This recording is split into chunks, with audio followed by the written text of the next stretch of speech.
Hello friends, आपका स्वागत है वीकेंड क्लास चैनल में। और आज हम लोग डिस्कस करेंगे एंशिएंट हिस्ट्री के भाग 2 के में। पिछले भाग में आप लोगों ने देखा था कि हम लोगों ने वैदिक सिविलाइजेशन तक की बात की थी। आज के वीडियो में हम लोग उसके आगे के बारे में बात करेंगे। आज हम लोग जो बात करेंगे प्राचीन भारत के हिस्से में, सबसे पहले हम लोग बात करेंगे बुद्ध धर्म के बारे में, बुद्धिज़्म। तो बुद्धिज़्म की अगर बात हो रही है तो ये बात जनरली तय है कि गौतम बुद्ध के ही बारे में बात होगी। तो कब उनका जन्म हुआ था? 563 बीसी में। बीसी मतलब बिफोर क्राइस्ट। कहाँ पे हुआ था? लुम्बिनी, जो आधुनिक नेपाल में है। और इनका जो जन्म हुआ था वो शाक्य क्लान में हुआ था। शाक्य क्लान मतलब क्या होता है? कबीला। इनके फादर का नाम वो था शुद्धोदन और इनकी माता का नाम क्या था? माया देवी।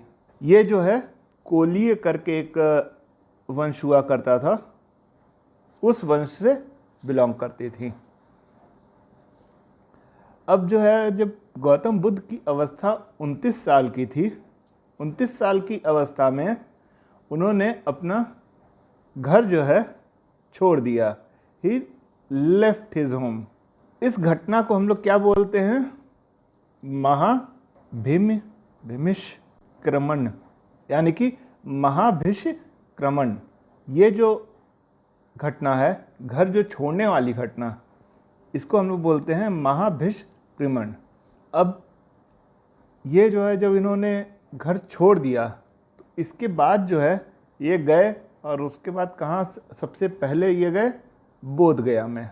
बोध गया जो कि ये बिहार में है। बोध गया में इन्होंने काफ़ी तपस्या की, और तपस्या के बाद जो इन्हें ज्ञान प्राप्त हुआ उसे हम लोग एनलाइटमेंट बोलते हैं, या ये कहते हैं कि जो गौतम बुद्ध हैं वो बौद्ध हो गए, मतलब उन्हें ज्ञान मिला। इसके बाद जो है वो सारनाथ गए। सारनाथ क्यों ज़रूरी है? सारनाथ में इन्होंने अपना पहला उपदेश दिया था, पहला उपदेश। और इस उपदेश को हम लोग, जो ये घटना है, इसको बोलते हैं धम्म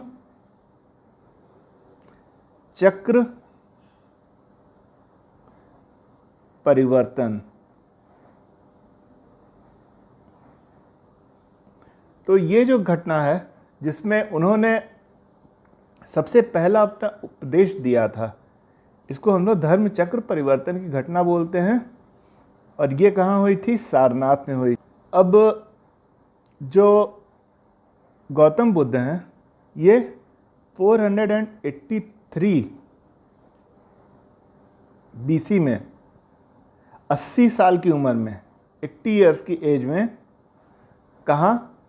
कुशीनगर में गए और वहीं उनका देहांत हो गया। कुशीनगर उस वक्त जो है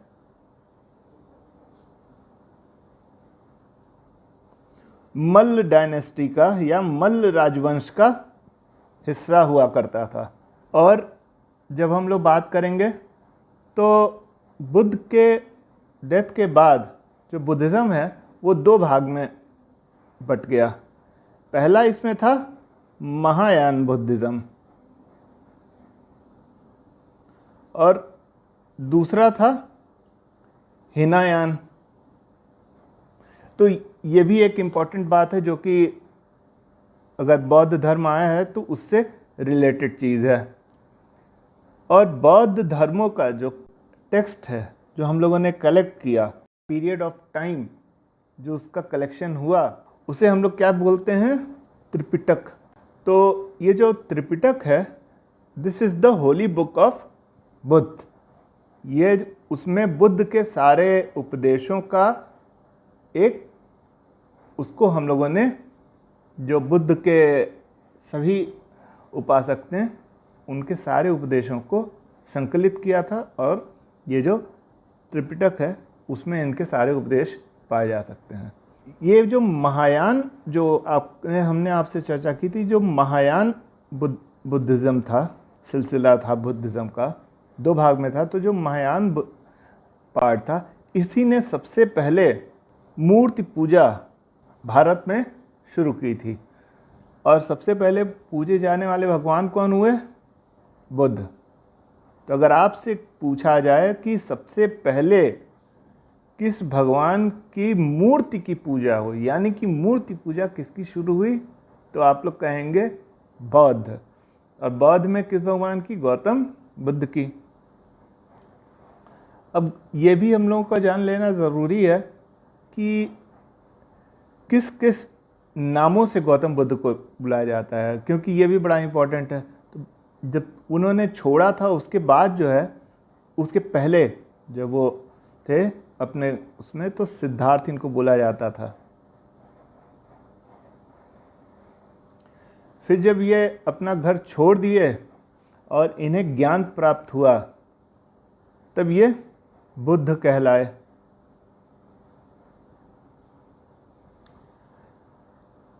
और इसके अलावा एक अंग्रेज थे, एडविन अर्नोल्ड। तो एडविन अर्नोल्ड ने इनको क्या कहा था? इनको एक और नाम दिया था, लाइट ऑफ एशिया, मतलब एशिया का प्रकाश। तो ये जो है गौतम बुद्ध के बारे में ज़रूरी है, कुछ जानकारियां हैं। इसके अलावा बुद्ध धर्म में अगर आप जाएंगे तो 3 यूनिवर्सिटीज़ थीं जहाँ पे जो बौद्ध धर्म के लिए ही स्थापित हुई थीं, और उनसे संबंधित जो राजा थे उन्होंने स्थापित की थी। एक थी विक्रमशिला, दूसरी वल्लभी, और तीसरी जो थी वो नालंदा यूनिवर्सिटी।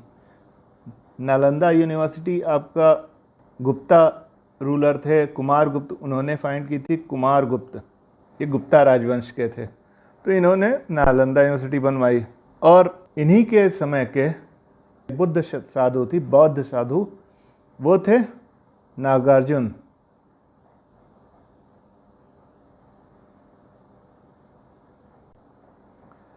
नागार्जुन ने बुद्ध धर्म में शून्यवाद का प्रतिपादन किया। अब इसके बाद हम लोग आते हैं जैन धर्म के बारे में। तो जैन धर्म का जो प्रतिपादन था, यानी कि जो उसके ओरिजिनेटर थे, वो ऋषभदेव थे।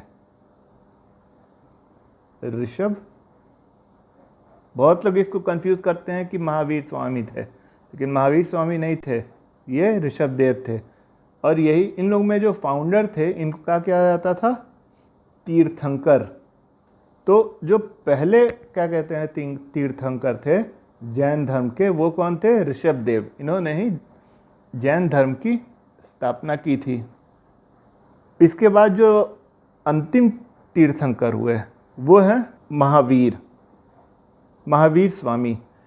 बहुत लोग कंफ्यूज करते हैं कि जैन धर्म के जो संस्थापक थे वो महावीर स्वामी थे, और ऐसा बिल्कुल नहीं है। जैन के धर्म के जो संस्थापक थे वो थे ऋषभदेव, वही पहले तीर्थंकर थे, और महावीर ने जो है तीर्थंकर की जो प्रथा थी वो ख़त्म कर दी थी, और ये अंतिम तीर्थंकर थे।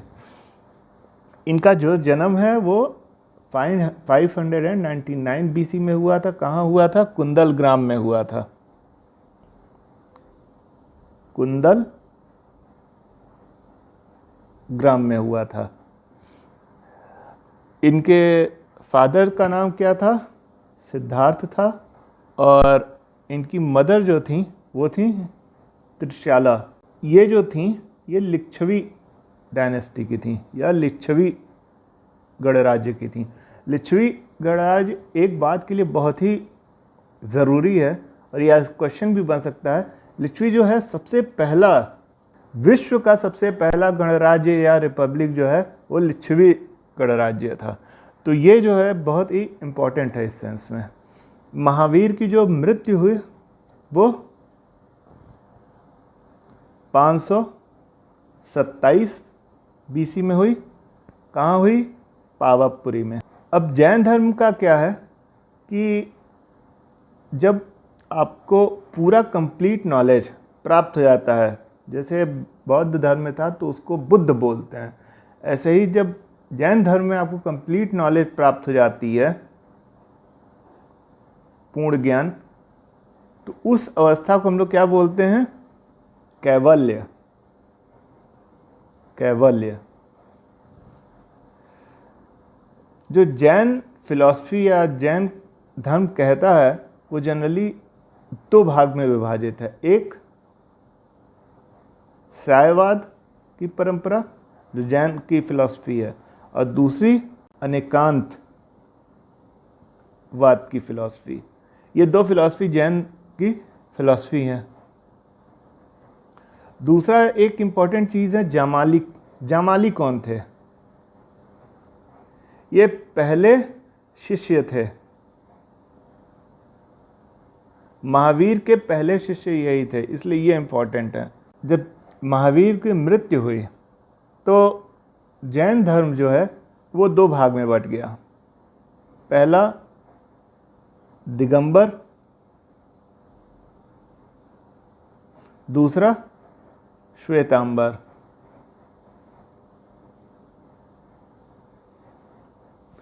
दिगंबर जो है वो नग्न रहने में विश्वास रहते थे, वो कपड़ा नहीं पहनते थे, क्योंकि जैन धर्म में ये माना जाता था कि कोई भी कपड़ा पहनने से जीव जंतुओं को नुकसान हो सकता है। तो लेकिन श्वेतांबर जो है वो श्वेत वस्त्र पहनने की वजह से श्वेतांबर उनको बोला जाता था। अब इसके बाद जो है जैन धर्म में वो संत हुआ करते थे, उनका नाम था स्थूल भद्र। इनका नाम इम्पॉर्टेंट है, ये आप लोग याद कर लीजिएगा। बाकी जैन धर्म से इतना ही कुछ आएगा। इसके बाद हम लोग थोड़ा बहुत बात कर लेते हैं शैव धर्म, विष्णु और वैष्णव धर्म, इनके बारे में। तो जो साउथ में नयनार थे वो शैव धर्म को मानते थे, उसमें शिव की पूजा होती थी। और जो अलवर थे या अलवार, जो आप बोलिए, अलवार भी अलवर भी, वो वैष्णव धर्म का पालन करते थे। इसके अलावा एक धर्म बहुत ही प्रचलित था, वो था भागवत धर्म। इसके जो प्रतिपादक थे वो भगवान कृष्ण थे। अब इसके बाद हम लोग आते हैं 6वीं शताब्दी ईसा पूर्व के बारे में। इसकी जो सबसे इम्पॉर्टेंट घटना हुई, ये जो 16 महाजनपद थे इनका उदय होना। इसमें जो सबसे इम्पॉर्टेंट और पावरफुल जो जनपद थे उनमें था मगध, जो कि आज के वर्तमान राजगीर पटना के आसपास है। फिर अवंतिका, जो कि उज्जैन है आज के समय में। तो ये सब जो हैं अंग देश, कोसल, ये सब जो हैं उस समय के इम्पॉर्टेंट रिपब्लिक हुआ करते थे। तो जो सबसे पावरफुल था वो था मगध। मगध की स्थापना किसने की थी? मगध की स्थापना बिंबिसार ने की थी 544 ईसा पूर्व में। और ये जो वंश था इसको पितृहंता वंश भी बोला जाता था या मगध वंश बोला जाता था। पितृहंता वंश क्यों या हर्यंक वंश क्यों? क्योंकि इसमें जनरली जितने राजा बने उन्होंने अपने पिता का कत्ल कर दिया, उसके बाद ही वो राजा बने, इसलिए इसको पितृहंता या हर्यक वंश भी बोला जाता है। तो ये जो है 544 बीसी में राजा बना और बिंबिसार, और कब तक इसने राज किया? 492 बीसी तक। तब इसको इसके बेटे अजातशत्रु ने मार दिया और उसके बाद वो गद्दी पे बैठा। और उसके बाद उदयीन, इसका इम्पोर्टेंस सिर्फ इसलिए है, इसने भी अपने पिता अजातशत्रु को मारा, उसके बाद गद्दी पे बैठा। इसने पाटलिपुत्र की स्थापना की। तो ये जो मगध जो था उसकी जो राजधानी थी वो राजगीर थी। आधुनिक राजगीर जो कि पटना से करीब 50 किलोमीटर दूर है, वहाँ पे इसकी राजधानी थी। उदयन ने पाटलिपुत्र की स्थापना की, जो कि आज की डेट में पटना हम लोग इसको जानते हैं, इस नाम से फेमस है। अब इसके बारे में एक चीज़ और है कि पहली बार पाटलिपुत्र को किसने अपनी राजधानी बनाई, ये इम्पोर्टेंट है। तो वो है चंद्रगुप्त मौर्य। इन्होंने पाटलिपुत्र को सबसे पहली बार अपनी राजधानी बनाई। तो इस चीज़ का जो वर्णन है वो कहाँ पे है? अंगुत्तर निकाय। उसमें इस चीज़ का भी वर्णन है अंगुत्तर निकाय में कि लिच्छवी जो है वो वर्ल्ड का यानी कि विश्व का सबसे पहला रिपब्लिक था। तो ये अंगुत्तर निकाय जो है इस चीज़ के लिए इम्पॉर्टेंट है।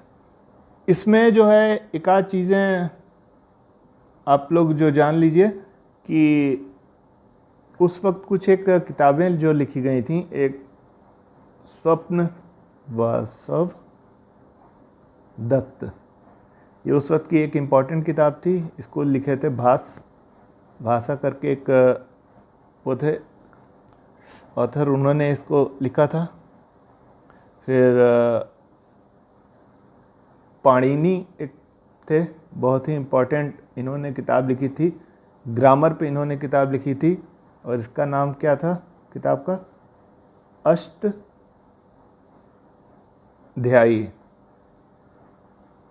अष्टध्यायी जो थी ये पाणिनि ने लिखी थी, और किस भाषा में लिखी थी ये भी इम्पॉर्टेंट है, संस्कृत में लिखी थी। तो ये हो गया। अब हर्यंक वंश को जो है समाप्त किया किसने? शिशुनाग ने। शिशुनाग नामक एक रूलर था, उसने जो है उनको रिप्लेस किया जो हर्यक वंश था। उसके बाद जो है क्या कहते हैं, कौन आया? नंद वंश, जो मगध के ही जो अगले अगले वंश थे उसमें। तो उसमें हर्यंक डायनेस्टी के बाद आया आपका शिशुनाग वंश, उसके बाद नंद वंश। नंद वंश का अंतिम राजा था वो घननंद था। इसका इम्पोर्टेंस सिर्फ इसलिए है क्योंकि इसी को मार के कौन राजा बना था? चंद्रगुप्त मौर्य, और इसने मौर्य साम्राज्य की स्थापना की। ठीक है। अब लोग कहेंगे कि आपको ये सब चीज़ें मालूम कैसे चली? तो जो ये सारी चीज़ों के बारे में जो गवाह है वो है हाथी गुम्फा ये अभिलेख। ये खारवेल राजा ने इसका वो किया था, और उन्होंने इसका एविडेंस पाया था हाथी गुम्फा अभिलेख में। अब इसके बारे में हम लोग बात करते हैं कि जो पहला ग्रीक आक्रमण जो हुआ था, यूनानी आक्रमण, वो कब हुआ था? ये नंदों के समय में हुआ था। जो ये नंद जो रूल था, नंद डायनेस्टी के समय में। तो ये कब हुआ था? 327 से 325 के समय, बीसी के बीच में, ईसा पूर्व समय में कौन किया था? अलेक्जेंडर ने किया था, सिकंदर महान ने। ये इम्पोर्टेंट है। फिर अब मौर्य वंश पे आ जाते हैं। मौर्य वंश इसलिए भी सबसे ज़्यादा इम्पोर्टेंट में से एक है कि ये भारत का सबसे पहला वंश है जो कि पूरे भारत को रूल किया, और इसलिए चंद्रगुप्त मौर्य भी सबसे इम्पोर्टेंट इसलिए हो जाते हैं, सबसे पहले भारतीय शासक थे। इसके पहले सभी लोग एक एक जगह पे राज्य करते थे, कुछ एरियाज में। लेकिन चंद्रगुप्त मौर्य जो था, मतलब नॉर्थ से लेके साउथ तक, ईस्ट से लेके वेस्ट तक भारत में इसने पूरा रूल किया। तो he was the first Indian emperor. पहला भारतीय शासक कौन था? चंद्रगुप्त मौर्य था। इनके बारे में जो जानकारी है विशाख दत्त ने, इन्हीं के दरबार में ये कवि भी थे, इन्होंने मुद्रा राक्षस जो है करके एक किताब है, उसमें चंद्रगुप्त में के बारे में जानकारी इन्होंने दी। चंद्रगुप्त मौर्य का एक और नाम हुआ करता था, वो था सैंड्रोकैटस। और ये नाम इन्हें किसने दिया था? विलियम जोन्स ने दिया था। अब जब चंद्रगुप्त मौर्य का नाम आएगा तो एक आदमी का और नाम किस आएगा? कौटिल्य। ये इनके गुरु थे, मगध के प्राइम मिनिस्टर हुए, प्रधानमंत्री या प्रधान अमात्य। इन्होंने क्या लिखा था? अर्थशास्त्र। अर्थशास्त्र।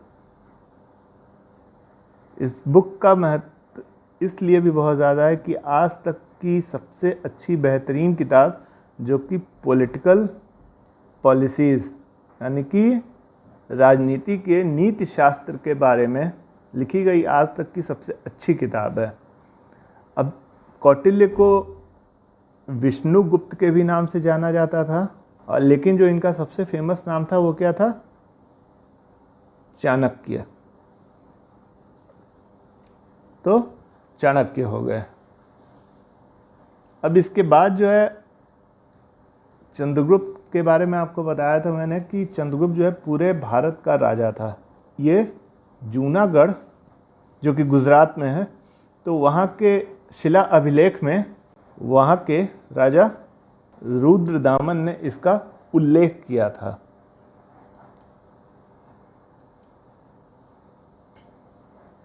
और उन्होंने ये भी उल्लेख किया था कि 305 बीसी में चंद्रगुप्त मौर्य ने ये सेल्यूकस को हरा दिया था। बहुत लोग इस बात से वो रहते हैं कि चंद्रगुप्त ने अलेक्जेंडर से को भी हराया था, लेकिन ऐसा कुछ नहीं हुआ था। अलेक्जेंडर को चंद्रगुप्त ने नहीं हराया था, नहीं इन लोगों का कभी आमना सामना हुआ था। अब आते हैं हम लोग अशोक के बारे में। अशोक महान, अशोका द ग्रेट। सबसे पहली बार राजधर्म की बात जो है, राजधर्म,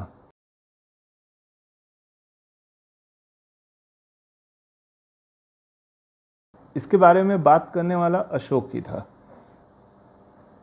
यही था जो पहली बार भारत में अस्पतालों की और हर्बल गार्डन इसकी स्थापना अशोक ने कराई। इनके जो और नाम थे वो थे देव, नाम, पिय और पियदसी। अब आप कहेंगे कि ये नाम इम्पोर्टेंट क्यों? ये नाम बहुत इम्पोर्टेंट इसलिए है कि अशोक ने बौद्ध धर्म को अपनाया तो था, लेकिन हिंदू धर्म छोड़ा नहीं था। ये जो नाम है ये इस बात को दर्शाते हैं।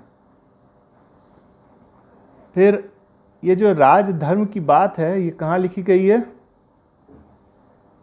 जो हम लोगों ने अभी बात की थी, सारनाथ जो पिलर है, जो कि अशोक ने ही बनवाया था सारनाथ में, तो उसमें राजधर्म की बात की गई है। ठीक है। इसके अलावा अशोक ने सांची स्तूप की भी स्थापना की थी, सांची स्तूप। और ये जान लीजिए कि सारनाथ पिलर और सांची स्तूप ये दोनों जो हैं यूनेस्को की वर्ल्ड हेरिटेज साइट हैं। तो ये बहुत इंपॉर्टेंट इसलिए भी है। अब जो अशोक के मैक्सिमम जो पिलर्स हैं या जो उनके शिला अभिलेख हैं, ये किस लैंग्वेज में लिखे थे? ये भी जानना ज़रूरी है, ये पाली में लिखे गए थे या ब्राह्मी में लिखे गए थे, दो में ज़्यादा लिखे गए थे, कुछ खरोष्ठी में भी लिखे गए थे। खरोष्ठी जो है ये वो लिपि थी जो दाएं से बाएं में लिखाई जाती थी, यानी कि राइट टू लेफ्ट, ये जानना इम्पोर्टेंट है। इसके ये जो चीज़ थी, अशोक के जो एडिक्ट्स थे, मतलब जो उनके जो अभिलेख थे अशोक के, उनको सबसे पहले पढ़ा किसने? जेम्स प्रिंसेप, ये अंग्रेज था जिसने सबसे पहले अशोक के अभिलेखों को पढ़ा और सबसे पहले इसने ब्राह्मी स्क्रिप्ट को पढ़ा। कहाँ पे पढ़ा? अनुराधापुर में।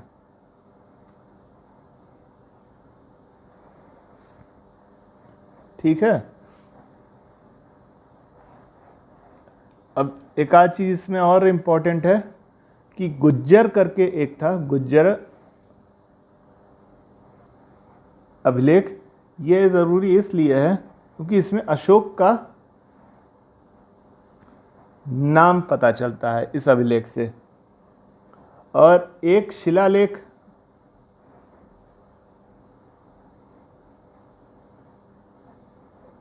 तेरह है, शिलालेख नंबर 13, ये अशोक के कलिंग विजय के बारे में बताता है, जो कि 261 बीसी में प्राप्त हुई थी, 261 ईसा पूर्व में प्राप्त हुई थी, जो कि अशोक के कोरोनेशन, मतलब उनके साम्राज्य में आने का, या अशोक का जो कोरोनेशन हुआ था जब वो गद्दी पे बैठे थे, उसके 8 साल बाद, 8 ईयर्स आफ्टर इस कोरोनेशन, तो 8 साल के बाद उन्होंने कलिंग पर आक्रमण किया और विजय प्राप्त की। लेकिन वहाँ के रक्तपात से वो बहुत दुखी हुए और उसके बाद उन्होंने युद्ध नहीं करने का निर्णय लिया। अब इसके बाद हम लोग आते हैं कि जो टैक्स कौन से थे मौर्य में। एक भाग था, एक बलि था। ये दो टाइप के टैक्स हुआ करते थे। एक बड़ी रोचक बात है कि उस वक्त भी म्युनिसिपल कॉरपोरेशन हुआ करता था। ये आज भी चला आ रहा है ये चलन, और ये मौर्यों के समय में इसका स्थापना हुई थी, और तभी डेथ और बर्थ सर्टिफिकेट दिए जाते थे लोगों को। तो ये सोचिए ये कितना पुराना है। अब इसके बाद आते हैं कि ये दो जो हैं यही इंपॉर्टेंट रूलर थे मौर्य के। अंतिम मौर्य रूलर कौन था? अंतिम, ये बृहद्रथ था। बृहद्रथ, इसकी हत्या इसके मंत्री किसने कर दी? सेनापति पुष्यमित्र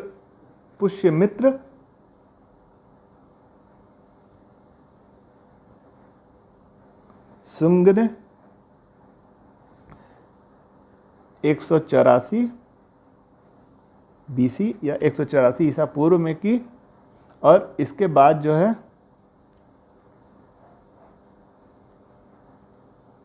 शुंग वंश की स्थापना की। ये जात से ब्राह्मण था और इसी के काल में महाभाष्य करके एक बहुत महाभाष्य करके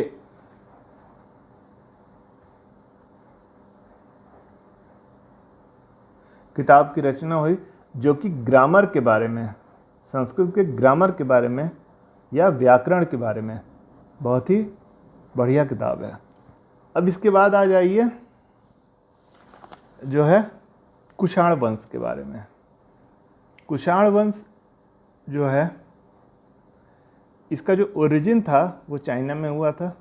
फिर इसके जो मैक्सिमम रूलर थे वो कौन थे? ये बुद्ध धर्म के फॉलोअर्स हुआ करते थे।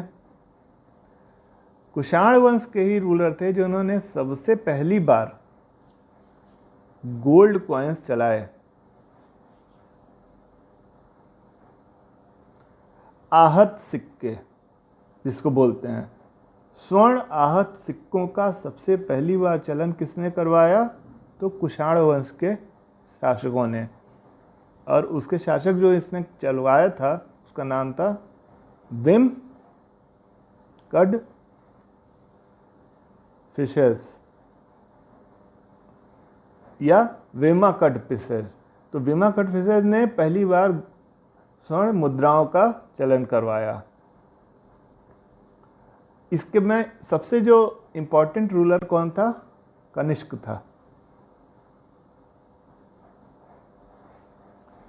ये कुषाण वंश का सबसे इम्पोर्टेंट और पावरफुल रूलर था। अब जो इसने सारनाथ में एक बुद्ध मूर्ति की स्थापना भी कराई थी। ये कब कराई थी? सारनाथ में जो बुद्ध वो था कब कराई थी? 81 AD में। अब ये देखिए, ये जो है पहले हम लोग अभी तक जो बात कर रहे थे वो ईसा पूर्व की बात कर रहे थे। अब जो बात करेंगे हम लोग ईसा के बाद की, मतलब AD की, एनो डोमिनी 81 AD में। अब कनिष्क जो है कब गद्दी पे बैठा? 78 AD में। अब ये क्यों इम्पोर्टेंट है? 78 AD में शक संवत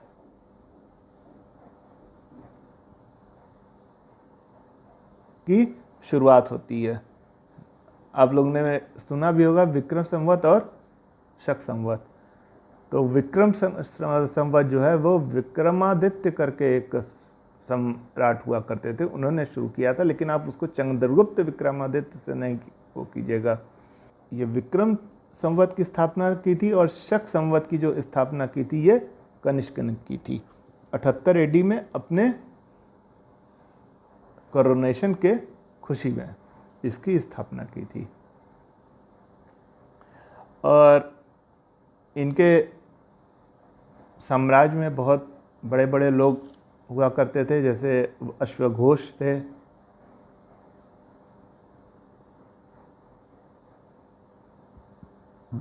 वसुमित्र थे,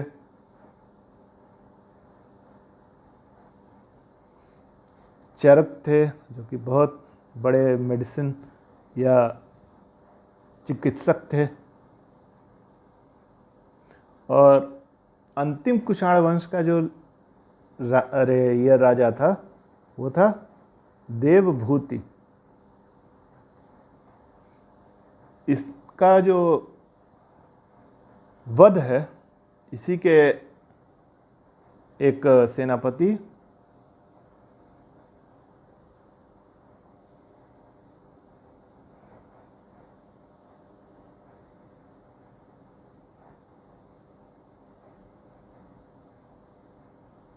वासुदेव कर्ण ने कर दिया था। तो ये भी क्या कहते हैं, ब्राह्मण ही था वासुदेव कर्ण। इसने देवभूति का वध किया और कर्ण डायनेस्टी की स्थापना की। इस डायनेस्टी के बारे में बस आपको इतना ही जानने की आवश्यकता है। अब जो है इस समय ही जो साउथ में, ये तो नॉर्थ की बात हो रही थी, साउथ में जो सबसे बहुत ज़्यादा पावरफुल रूलर थे वो थे सतवाहन वंश। ज़्यादा कुछ इसमें से आएगा नहीं सतवाहन से, बस इससे यही आएगा कि अगर दक्षिण की बात होगी तो उस वक्त जो है ये पूछा जाएगा कि जब कश्मीर में, जब भारत में, उत्तरी भारत में कुषाण वंश था, तब दक्षिण भारत में सबसे ज़्यादा पावरफुल कौन था? तो आप लिखेंगे सतवाहन वंश। सतवाहन भी टोटली ब्राह्मण ही हुआ करते थे। अब कुषाण वंश में कुछ एक कुरीतियाँ भी शुरू हुई, जैसे बाल विवाह। बाल विवाह जो है ये सबसे पहले कब शुरू हुआ? कुषाण वंश में शुरू हुआ। और गांधार स्थापत्य कला, गांधार स्थापत्य कला का भी जो शुरुआत हुई वो कब हुई? इन्हीं कुषाण वंश में ही हुई। तो ये हो गया कुषाण वंश के बारे में आपकी टोटल जानकारी। दोस्तों, हमारे अगले वीडियो में हम लोग प्राचीन काल के अंतिम हिस्से के बारे में बात करेंगे, जिसमें गुप्त काल और उसके आगे की बात होगी।